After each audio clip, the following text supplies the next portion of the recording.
Hello tout le monde, j'espère que vous allez bien. On se retrouve aujourd'hui pour une review figurine autour de la licence Saint Seiya, puisque j'ai découvert il y a très peu de temps cette gamme de figurines, les Blockies. Ce sont des figurines à monter soi-même. J'avais déjà vu quelques boîtes de Blockies, mais c'était sur des figurines beaucoup plus petites. Et là, je trouve qu'elles sont très bien réalisées, qu'elles sont très proches aussi des figurines Miss Claus que je collectionne. Alors on va passer sur l'atelier pour ouvrir une boîte, en monter une, regarder un petit peu ce qui est bien au niveau du montage, ce qui n'est pas bien évidemment, et si elles sont vraiment comparables aux Miss Claus. On commence par regarder le packaging. Donc sur la face avant, vous avez la présentation avec une très belle illustration de la figurine, très belle photo. Donc le nom, Blockies, la référence, le Sagittaire Aiolos, le certificat de licence avec le petit hologramme où on voit un Pégase. Donc la référence Saint Seiya. Sur le côté, on a une présentation autre de la figurine. Un autre posing de la figurine, Sagittarius Aiolos, pareil. Sur le troisième côté, vous avez une autre position de la figurine avec les accessoires qui en plus. Donc vous constatez qu'il y a une, deux, trois, quatre paires de mains en plus. Vous avez un arc et vous avez un socle. Et à l'arrière, vous avez la présentation de la figurine avec toutes les grappes. On marquera juste derrière la photo de la figurine une illustration tirée du manga, puisque ce n'est pas une licence ni Bandai ni Tamashii Nation, c'est une licence directement Masami Kurumada. La licence a été négociée directement avec Masami Kurumada, de ce que j'ai cru comprendre. Vous avez tous les visages possibles, vous avez donc 5 visages différents, un avec le casque, un sans casque, et puis des faces changeables pour pouvoir avoir des visages alternatifs. On passe à l'ouverture. Et il y a du matos quand même. Il y a quand même pas mal de matos. Donc vous avez différents sachets. Sachets avec des socles, les sachets de grappes. Voilà, on a 1, 2, 3. 1, 2, 3, 4, 5, 6 sachets de grappes. La notice. Tout est en anglais. Je ne vois rien en français, mais ça m'a pas l'air très compliqué. Je vous conseille de sortir toutes les grappes des sachets, de mettre les petites pièces dans un petit récipient comme ça, une petite boîte, histoire de ne pas en perdre et de pouvoir les identifier rapidement. On va regarder un petit peu les différentes grappes, voir comment c'est fait. Donc, c'est un chevalier d'or, donc évidemment, vous allez avoir les pièces qui sont déjà prépeintes et sont prépeintes en extérieur. À l'intérieur, vous remarquerez que non, on reste sur du plastique non peint. Je fais un focus sur les 3 visages qui sont disponibles dans cette boîte. On a des visages qui sont vraiment bien expressifs. Là, vous avez le visage avec les yeux ouverts. Ici, on a un visage avec les yeux fermés. Et ici, on a un visage bouche ouverte avec les yeux orientés vers un côté. Le petit défaut que je pourrais reprocher, c'est qu'on a cet effet de brillance de plastique un petit peu brillant, satiné là. C'est un petit peu dommage, ça aurait été agréable d'avoir quelque chose de bien mat. Mais je vais quand même pas me plaindre parce que la qualité des visages est vraiment très bonne. Le dégrappage est très simple, il suffit simplement de tirer un petit peu dans un sens, vous voyez. Pas besoin de pince coupante ni d'autres accessoires, mais je vous conseille quand même, parce que ça c'est pas la première que je monte, je vous conseille de vous munir si vous le pouvez d'une petite pince comme ça. Et vous voyez, sur ce type de grappe, on a 3 prises. Vous coupez celle qui est toujours en désaxé par rapport à ce type de prise et vous tournez simplement la pièce. Elle va se dégrapper toute seule. Ça va vous éviter d'avoir des trop grosses marques d'accroche sur les grappes, vous voyez, comme ça. Ça, c'est quelque chose qui est à peu près correct. Il suffit simplement de passer l'ongle sur la pièce et vous voyez, il reste plus rien. Il reste quasiment plus rien. Je vous déconseille fortement de faire un ébarbage, soit avec une lame de cutter, soit avec un ébarboir, puisque je vous rappelle que en dessous, c'est du plastique jaune comme ça.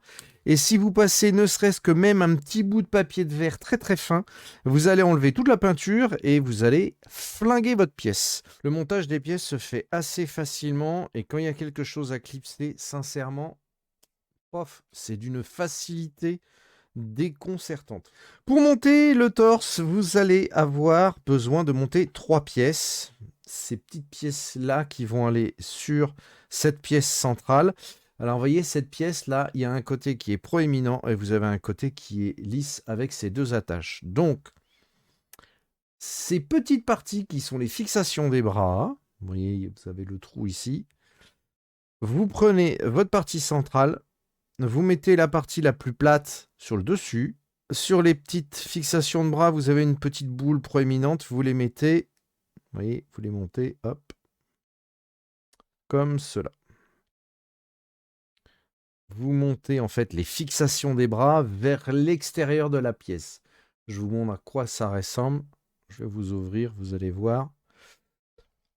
Voilà à quoi ça ressemble une fois que c'est monté correctement.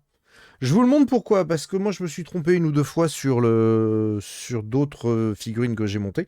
Et pour le reste du montage du torse, vous prenez la partie arrière et vous vérifiez bien que vous avez mis les fixations des bras en contact, vraiment bien en contact, vous voyez, avec la partie arrière du torse. Vous remontez la partie avant et hop, voilà. C'est pas très dur à emboîter à fond les pièces, mais ça peut demander de temps en temps un petit peu de force. Donc pour les plus jeunes, n'hésitez pas à vous faire aider, parce que des fois il faut vraiment appuyer fort. Le gros avantage, je trouve, c'est que moi il m'arrivait sur certaines pièces d'avoir à appuyer très très fort. On n'a pas l'impression que la pièce va casser, ou alors il faut vraiment agir comme un bourrin. Pour les épaulières, je vous conseille de mettre toujours en premier cette petite pièce sur le torse. Voilà. Et de venir ensuite fixer vos épaulières. Comme ça. Ça sera beaucoup plus simple. Petit détail aussi qui fait que on voit que les concepteurs ont bien pensé leur pièce. Quand vous le dégrappez, vous allez toujours avoir des petits restes de grappe. Ben, ils ont bien pensé ça, puisqu'en fait, ces restes de grappe ne sont jamais en face avant. C'est toujours sur la face arrière. Alors, s'il y a un défaut sur la conception de ces pièces, c'est par exemple ici, vous voyez, c'est la partie qui va servir de support à toutes ces pièces de la ceinture. Vous notez qu'ici, il y a une petite flèche qui vous indique, soi-disant, le sens dans lequel doit être mis cette pièce. Voilà. Vous revoyez ça ici. Alors, selon les pièces, selon les figurines, vous avez une petite encoche qui est marquée comme sur la notice. Malheureusement, c'est au petit bonheur la chance. Et ici, vous voyez, je n'en vois aucune, que ce soit à l'extérieur, à l'intérieur. J'ai eu beau chercher, mettre mes super loupes, je n'ai vu aucune flèche, aucune indication. Et là, même en regardant de très très près à la caméra, je ne vois aucune marque. Alors, c'est un petit peu le défaut que je reproche à ces figurines. C'est que parfois, il y a certaines pièces qui doivent être mises dans un sens bien précis. Et on aimerait bien avoir cette petite encoche ou cette petite flèche pour nous montrer dans quel sens mettre notre pièce. Malheureusement, eh ben, c'est au petit bonheur la chance. Des fois, on a la flèche, des fois, on ne l'a pas. Donc, Blockies, j'en appelle à vous. Faites attention à ça. C'est un petit détail qui, mine de rien, a un petit peu son importance. Ça va pas beaucoup nuire au montage de la figurine, mais ça a un petit peu son importance quand même. Petite astuce pour pouvoir monter le bassin aussi. Vous voyez cette petite pièce à une encoche ici. Je vous conseille, pour ne pas avoir de soucis de montage, de toujours prendre la pièce là de votre bassin. Vous voyez, le bassin est monté de 2 pièces. Vous avez celle-ci et celle-ci. Et sur le plan, sur la notice, vous voyez, ça c'est l'arrière du bassin et vous montez de clipser ça. C'est vraiment pas simple. Donc moi, ce que je vous conseille de faire, c'est de prendre cette pièce. Vous prenez la petite pièce qui a une encoche et vous la mettez en premier, comme ceci. Vous la positionnez en premier avec la boule sur la gauche. Vous enfoncez et vous venez de mettre la deuxième avec la boule sur la droite. Et vous serez sûr que le montage de la fixation des jambes ne sera pas erroné. Il ne vous reste plus après que fermer le bassin. Voilà. Autre petit problème de conception sur la partie supérieure des jambes, donc les cuisses. Sur la notice, il y a marqué droite, gauche. Malheureusement, sur les pièces, on ne sait pas quelle est la droite, quelle est la gauche, parce que rien n'est indiqué. On n'a pas de petits lettrages à l'intérieur.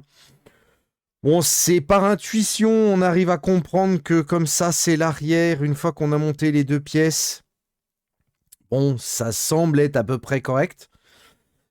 Mais on ne sait pas vraiment s'il y a un sens particulier ou pas. Et ça, c'est dommage. Ça aurait été bien de la part de Blockies d'indiquer sur les cuisses quelle est la partie droite, quelle est la partie gauche.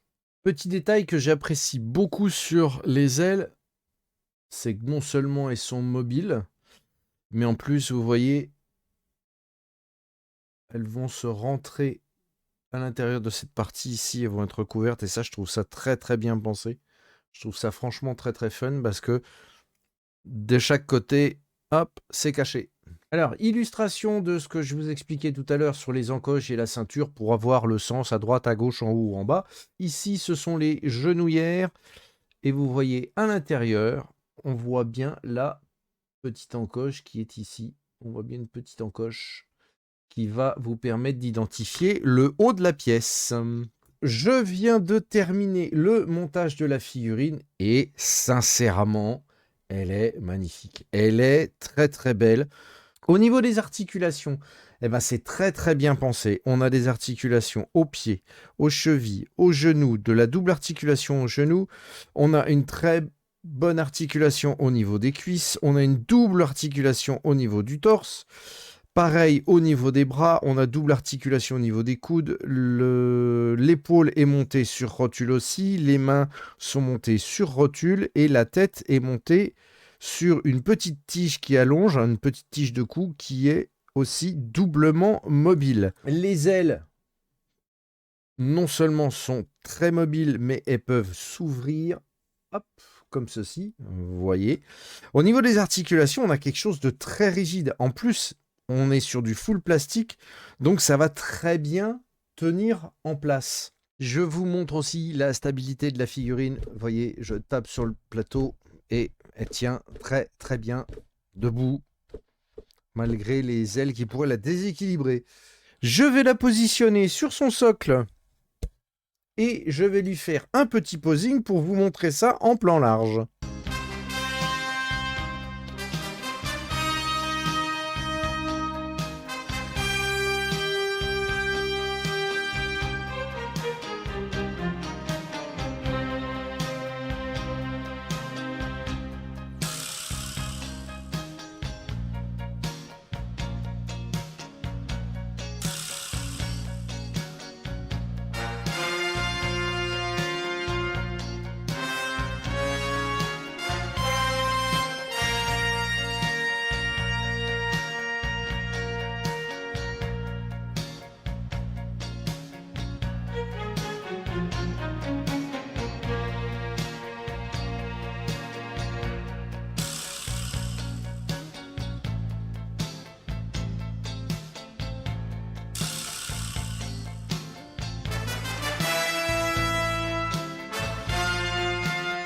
On se retrouve en plan large pour avoir mon avis final sur ces Blockies Saint Seiya. Alors je précise que ce sont les OCE, donc Original Color Edition, donc les couleurs du manga et non pas celles de l'anime. Je fais quand même une précision, ça peut être important. Mon avis, globalement, eh ben, il est plus que positif. J'aime beaucoup, j'aime beaucoup, j'aime beaucoup. Alors, bien sûr, on a vu sur l'atelier les petits problèmes de montage, le sens, ces petites choses-là. Oui, c'est un peu gênant pour le montage. Mais au final, c'est pas ce que je note de plus embêtant sur la figurine. Les articulations sont vraiment très très bonnes. Elles sont rigides. On peut donner de très bonnes poses. Vous l'avez vu sur les plans larges de la figurine, on a des poses qui sont quand même assez dynamiques. Le métal est quand même bien fait, on a un bon rendu doré. Le visage, au niveau des visages, on reconnaît quand même assez bien le personnage d'Aiolos. Pour moi, c'est du tout bon. On est vraiment sur une figurine de qualité qui a été bien pensée.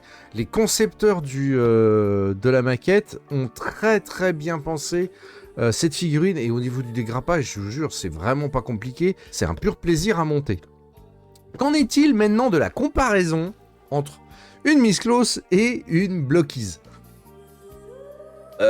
Alors...